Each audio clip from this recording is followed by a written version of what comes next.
Good morning student. 11th class का आज topic start करेंगे concept of C floor spreading, यानी कि सागरीय जो अधस्तल होता है उसका विस्तार, यानी कि जो फ्लोर है ना उसका किस तरह से विस्तार। तो स्टार्टिंग इसमें कुछ 3-4 पॉइंट हैं जिसके आधार पर हम ये समझने की कोशिश करेंगे कि किस तरह से जो ओशियन है या समुद्र है, महासागर है, उसका जो फ्लोर है वो किस तरह से फैल रहा है। It was realized that all along the mid-oceanic ridges, volcanic eruptions are common, and they bring huge amount of lava to the surface in this area। कि ये सामान्य बात है, ये देखा जाता है हमेशा ही कि मध्य महासागरीय कटकों में के साथ साथ जितने भी मध्य महासागरीय कटक हैं, यानी कि जितने भी मिड ओशियनिक रीजेज हैं, उनके साथ साथ जो ज्वालामुखी विस्फोट है या हम कहेंगे ज्वालामुखी जो उद्गार है वो एक सामान्य प्रक्रिया है और बड़ी मात्रा में लावा बाहर निकल के इनके साथ फैलता रहता है। जैसे ये हम एटलांटिक ओशन की बात करें, एटलांटिक ओशन का जो मिड ओशनिक रीजन है ना कि मध्य महासागरीय कटक की बात, तो यहाँ जितने भी कह रहा है कि ये आपकी कटक हैं या रीजीज हैं, इनके साइडों में आप देखोगे जितने भी ये सारे वोल्केनिक इरप्शन है या वोल्केनिक क्षेत्र हैं कि यहाँ लावा जो है, मैग्मा है, लगातार बाहर निकलता रहता है और मैग्मा बाहर आ रहा है तो वो दोनों तरफ फैल रहा है। तो फैल रहा है तो वो जगह जो है, यानी कि हम ये कहेंगे कि इस जगह पे इस साइड और इस साइड जो मूवमेंट कर रहा है इसकी वजह से ओशन फ्लोर है वो फैल रहा है, स्प्रेडिंग। दूसरा पॉइंट दिखा रखा है the rocks equidistant on either side,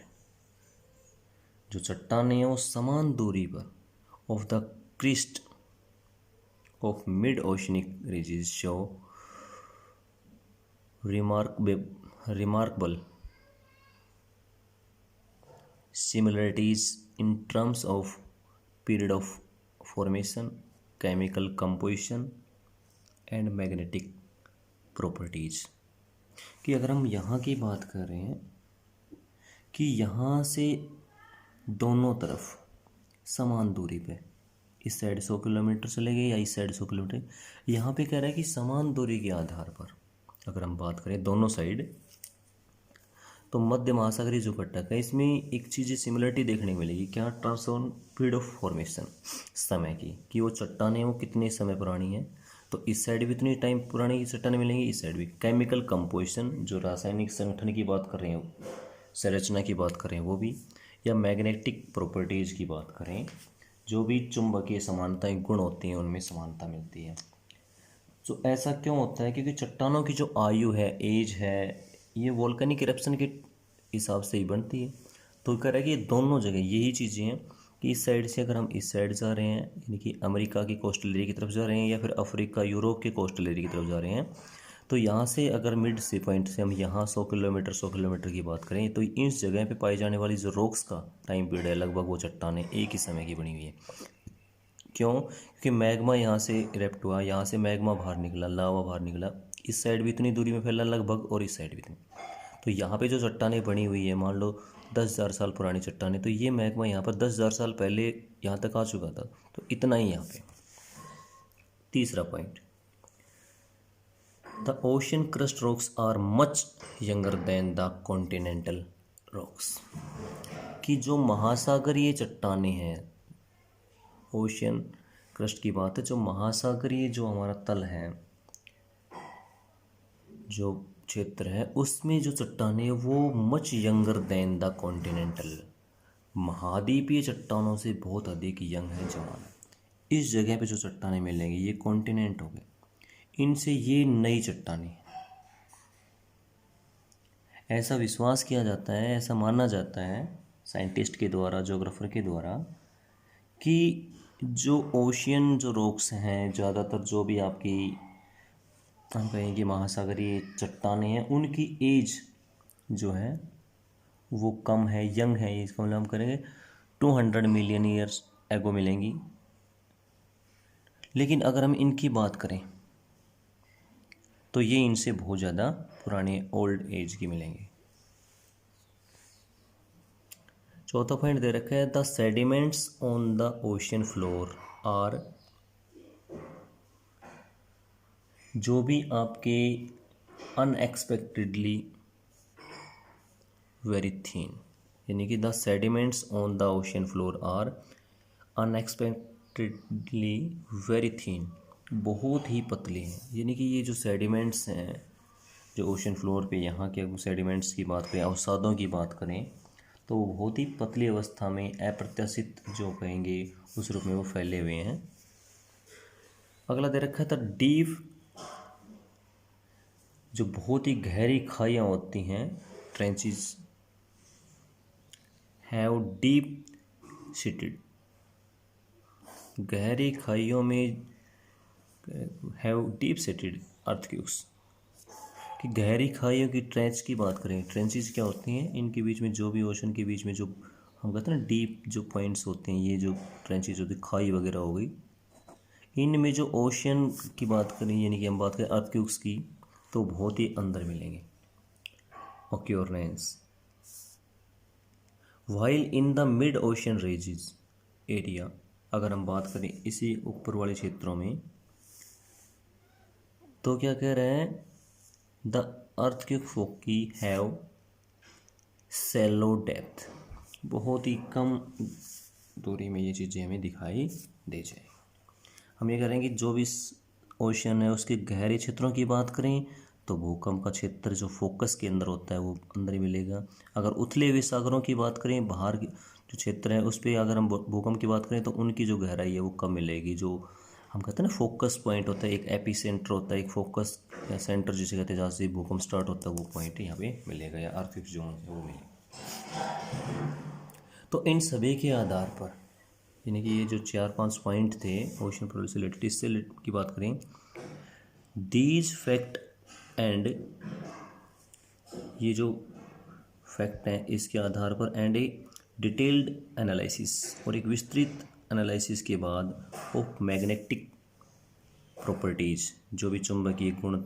के आधार की बात करें, ऑफ द रॉक्स, अगर हम चट्टानों के ऑन आइदर साइड, दोनों side of mid ocean creases,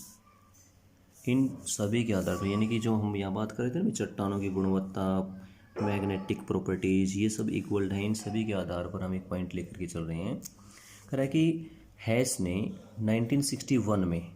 to propose his hypothesis, उसने अपनी परिकल्पना दी, एक विचार प्रस्तुत किया और उसको known as the sea floor spreading, और उसी विचारधारा को, उसी उसकी परिकल्पना को, हाइपोथेसिस को सागरीय तल का विस्तार नाम से जाना गया। कि हैरी जो हैस थे, हैरी हैस थे, जो लीड हैस की बात कर रहे हैं 1961 में, इसने ये सारे जो पॉइंट बताए 5-6 पॉइंट, इनके आधार पर उसने एक अपनी हाइपोथेसिस दी, अपनी एक एनालिसिस उसने किया था कि मैं जो एक परिकल्पना दे रहा हूँ वो ऐसा मेरा विश्वास है कि जो समुद्र का जो तट है या फ्लोर है वो फैल रहा है, ठीक है। और उसी के आधार पर उसने दिया सी फ्लोर स्प्रेडिंग, सागरीय तल का विस्तार। उसके अकॉर्डिंग उसने argument, Harry argued that constant eruption at the crest of oceanic ridges cause the, यानी कि जो ये हमारा इस तरह से जो विस्तार हो रहा है ये किसके कारण है, rapture of the oceanic crust and the new lava wages into the it's pushing the oceanic crust on the either side.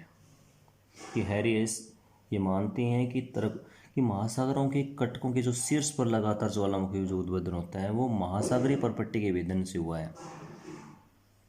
और इसके जो शीर्ष है, यानी कि कह रहे हैं नहीं बार बार, जो उसने एक चीज़ बताई भी, जो उसके जो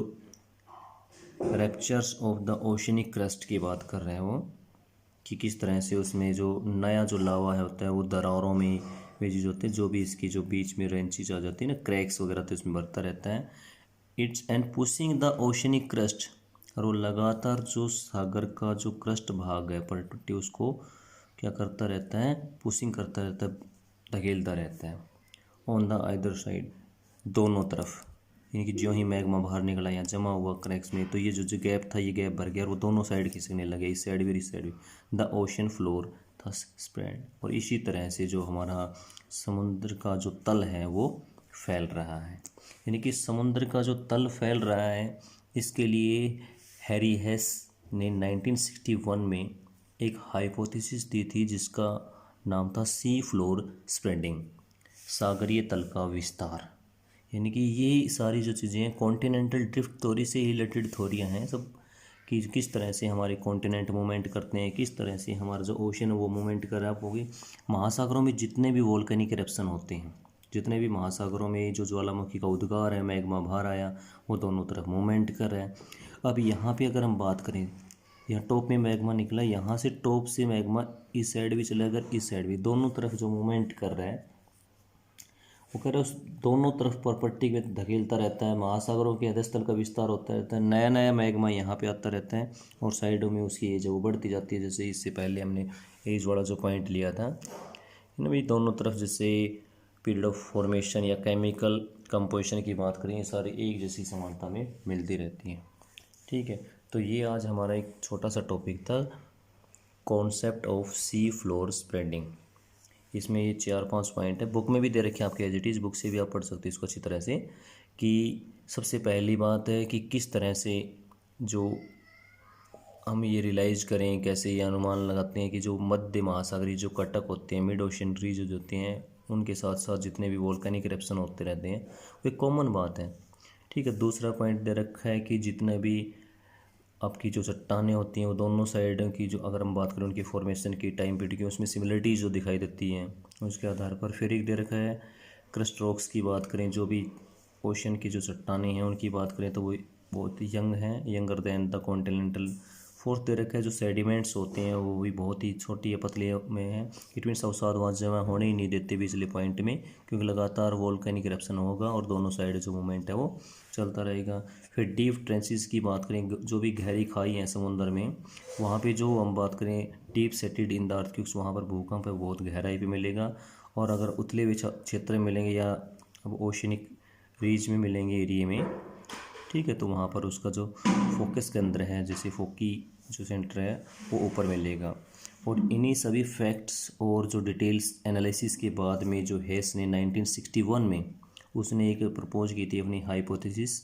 जिसका नाम दिया गया था, जो परिकल्पनाएं थी उसने जो एक विचार प्रस्तुत किया था सी फ्लोर स्प्रेडिंग, कि सागर का जो विस्तार है वो कैसे होता रहता है। और इसी ने इसके आधार पर ये मानना कि जो वोल्केनिक इरप्शन यहाँ हुआ दोनों तरफ वो मूवमेंट चलता रहता है। ठीक है, इसमें जो क्रैक्स में मैग्मा आया, नया नया जो लावा है, यानी कि जो भी बार बार मैग्मा निकला वो यहाँ पर बढ़ता रहता है और वो दोनों साइड इस जो चट्टानें उनको पुश करता रहता है और ये चट्टानें पुश होती रहती हैं, फैलती रहती हैं, और इन्हीं फैलने के कारण ये क्या कह रहा है, the ocean floor the spread. इस तरह से ये जो समुद्र का तट है, ये सागरीय जो तट है ये फैलता रहता है। Okay, thank you.